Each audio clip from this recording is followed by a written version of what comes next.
Alrighty then, we'll give this a go. This is video. Hope to talk about installing lift spacers on a 2003 Honda CRV. This video will be focusing on the rear portion of the vehicle. I already did the other side, so I learned a lot, and I hadn't seen other videos of how to do this, so I figured that I'd give it a whirl. Hopefully you guys can look to see what you can improve and make it better for you. So basically what my plan to do is we'll take off the brake assembly, the brake pad and calipers and all that. We'll disconnect this right here, and basically what I did on the other side, instead of having to fight the spring the whole time, was that I disconnect the whole A-arm, or rear trailing arm as I think is the official name. So it's just those two bolts right there, and then one back in here, and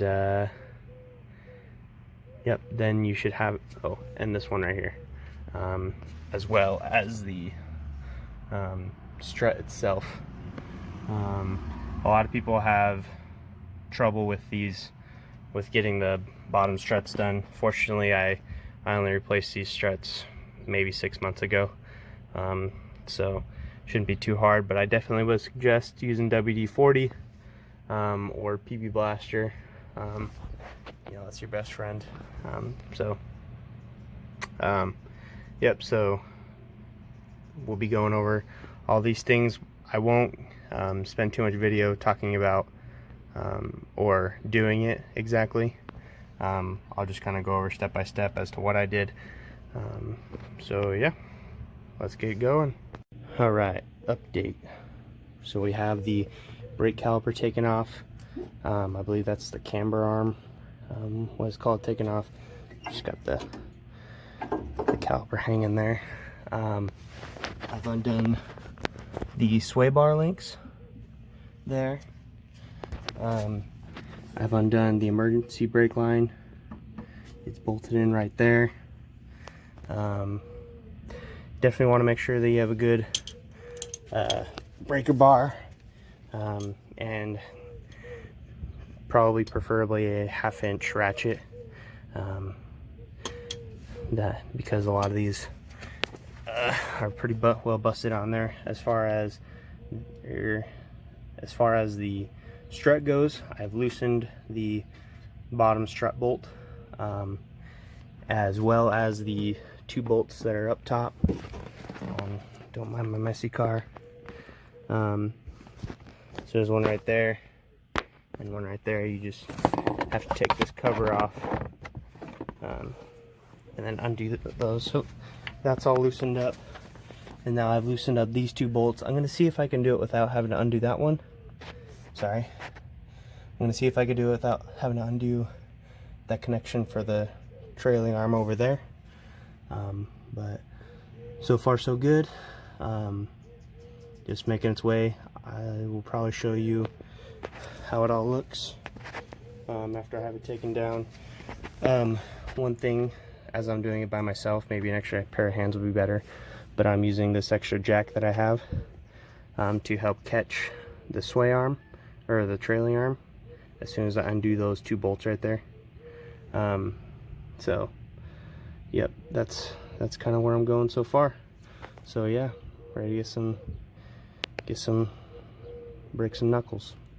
We got the strut out, loosened the 2 bolts up top from the inside, got the bowl out from right there. If you got the lift kit, I got a nice pair, great price. So pretty straightforward.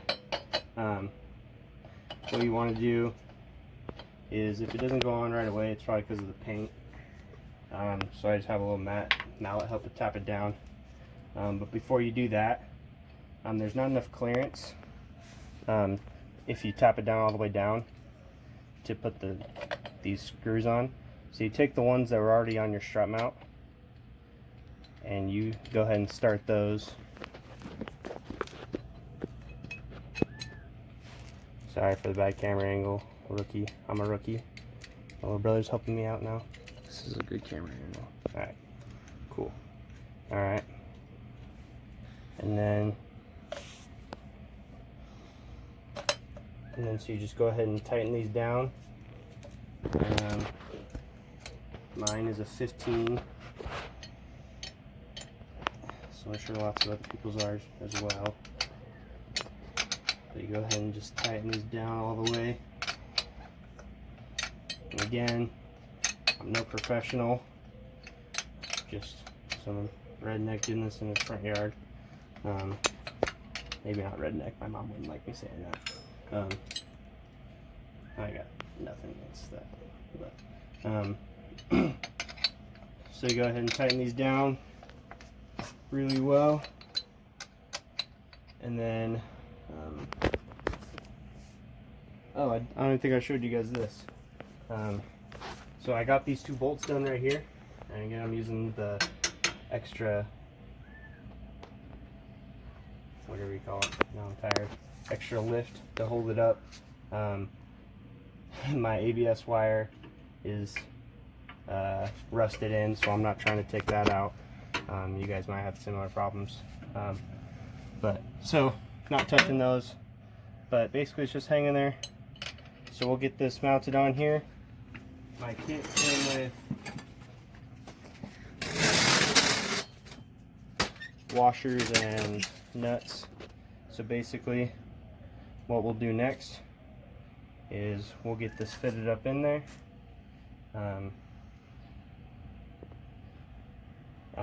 Basically I loosely fit it up, and then we'll show you as I put it on here.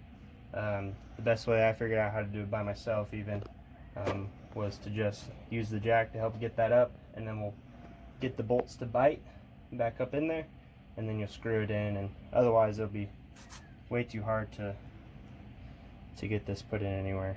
So alright, hopefully that makes sense, and we'll come back. Alright, we got the strut back in. You can see the spacer right there. So we've reconnected it on the bottom. Have yet to reconnect anything else.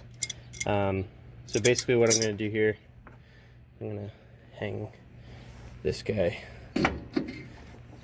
over here. So it's out of my way. And so basically, I won't be able to show this unfortunately, but basically what I did on the other side to make this happen was I just take my adjusting wrench, and you see how that will be turned because it's spring loaded or whatever with this bushing. Part of what helps the air arm come back up, or trailing arm, whatever you call it. So basically what I do is I take this and it helps me push up, straighten it out, right? And then that's how I'm able to push it up, and we'll get the bolt in, and we just have to get it in a little bit, get it to catch, and then we're able to ratchet it back up. That's the best way that I've found to beat the stiffness of the coil after you put the extra 1.5 inches in. So yeah, so push this up, you see it straightens out right there, becomes level, and you'll be able to fit it up into those holes and ratchet it, or yeah, ratchet it in, and then we'll that's basically it. I mean, I realize that, you know, it's a lot of work, and it's probably a lot better with 2 people, probably a lot safer, whatever you want to call it, but that's the way I was able to do it. So we'll finish everything back up in a minute.